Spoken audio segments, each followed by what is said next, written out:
एका युक्तीवर वाईट शक्तीचा प्रभाव होता. ती स्वतः मठात यायला तयार नव्हती, पण घरच्यांनी तिला ओढत आणलं आणि महाराजांच्या समोर बसवलं.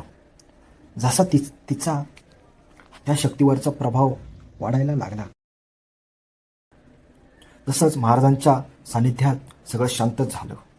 फक्त आणि फक्त 2 थेंब तीर्थ आणि महाराजांचं पावन दर्शन, त्या वाईट शक्तीचं अस्तित्व क्षणात नाहीसं झालं. हे सगळं पाहून मनात एकच शब्द उमटतो, तो म्हणजे फक्त आणि फक्त जय गुरुदेव, जय शंकर महाराज की. देव आहे का? हा प्रश्न आपल्याला मनात कधी ना कधी नक्कीच येतो. जेव्हा काही चांगलं घडतं आपण देवाला आठवतो, पण जेव्हा वाईट घडतं तेव्हा मात्र आपण त्यालाच प्रश्न करतो. पण देव असतो, त्याची ऊर्जा, त्याचं वलय हे कुठल्याही शंका किंवा भोंदूपणापलीकडचं आहे. आणि याची साक्ष स्वतः सद्गुरू श्री शंकर महाराजांच्या मठातच मिळते.